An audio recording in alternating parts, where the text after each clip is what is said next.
नमस्कार, मैं हूं हार्दिक और आप देख रहे हैं टमटमिया का नया सेगमेंट सवाल। दिल्ली के उप मुख्यमंत्री श्री मनोज सिसोदिया को सीबीआई ने 8 घंटे की पूछताछ के बाद हिरासत में ले लिया।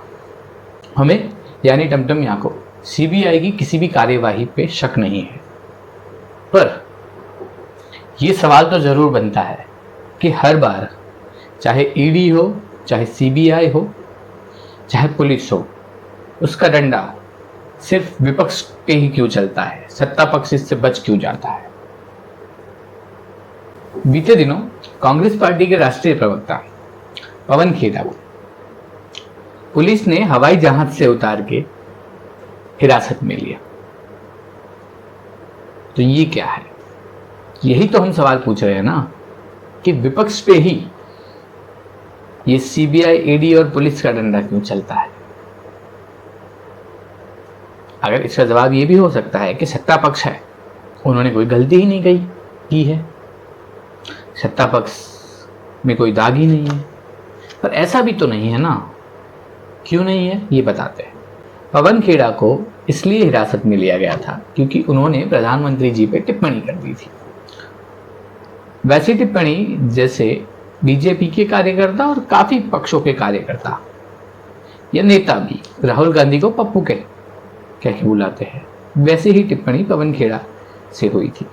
तब पुलिस की लाठी क्यों नहीं चलती, तब पुलिस किसी को हिरासत में क्यों नहीं लेती, ये भी तो सवाल है ना। एक और सवाल है, सत्ता पक्ष से रिलेटेड है कि नहीं वो आप तय करिए, पर अदानी जी के शेयर का भाव 30 दिन से घट रहा है, 30 दिन से घट रहा है, पर फिर भी सेबी कोई कार्यवाही नहीं कर रही है। सेबी अदानी के ऑफिस में चाय पीने तक नहीं गया, या चाय ऑफिस की तो बात छोड़िए, अदानी के ऑफिस के बाहर चाय की कितली पर भी चाय पीने के लिए नहीं गया। ये कार्यवाही को आप कैसे देखते हैं? पर दूसरा पक्ष जो मीडिया का पक्ष है, उसके बारे में अगर हम बात करते हैं तो मीडिया तो कोई सवाल ही नहीं कर रहा है।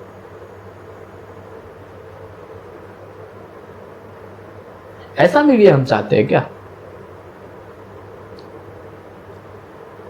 ये क्या इमरजेंसी 2.0 नहीं है क्या? आपको क्या लगता है, इमरजेंसी 2.0 नहीं है क्या? एक इमरजेंसी वो थी जो इंदिरा ने लगाई थी, तब राजनीतिक प्रतिस्पर्धियों को सरकारी एजेंसियों का सहारा लेके जेल में डाला गया था।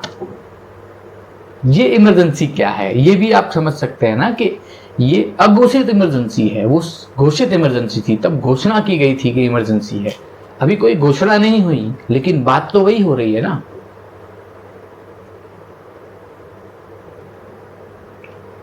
सरकार के करीबी जो भी लोग हैं, उन पे कोई कार्यवाही नहीं होती है, विपक्ष पे कार्यवाही ही होती रहती है। सरकार के करीबी से बात करते हैं तो जो कुश्ती की जो महिला है, जो कुश्ती की प्लेयर्स है, उनको अपने मॉलेस्टेशन के अपराधी के सामने कार्यवाही करवाने के लिए धरने पर बैठना पड़ता है, और इस पे ना प्रधानमंत्री ना गृह मंत्री कोई टिप्पणी नहीं करते, ना देश का मीडिया कोई टिप्पणी करता है। मीडिया तो नाम लेने से भी डरता है, बृजभूषण सिंह का नाम लेने से भी डरता है मीडिया। ये कैसी चीज है? भारत में भगवान की उपाधि ऐसे ही नहीं दी जाती।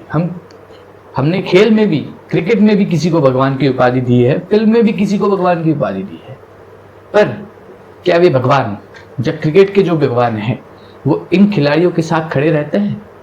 क्या हम ऐसा भगवान देखते हैं भारत के लिए?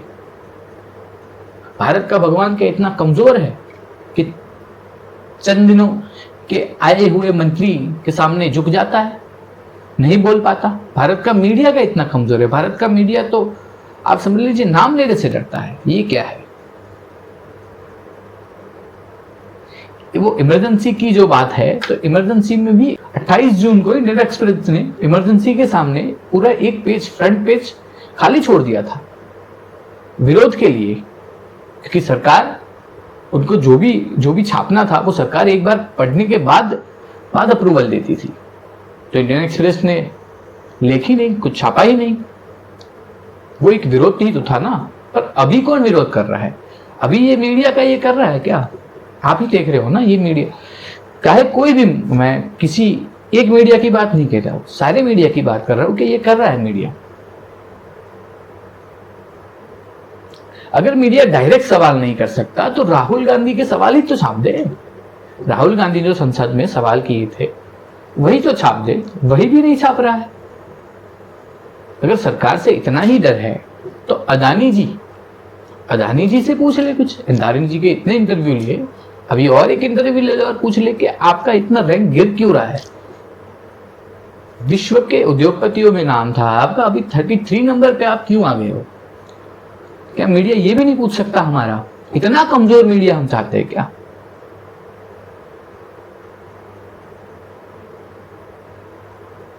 लोकतंत्र में विपक्ष मजबूत होना बहुत जरूरी है, पर लगता है आपको क्या विपक्ष, सत्ता पक्ष विपक्ष को मजबूत होने दे रहा है? लोकतंत्र चाहती है क्या सरकार हमारी? ये भी तो सवाल है ना। आपको तय करना है कि आप कैसा मीडिया और कैसी सरकार चाहते हैं।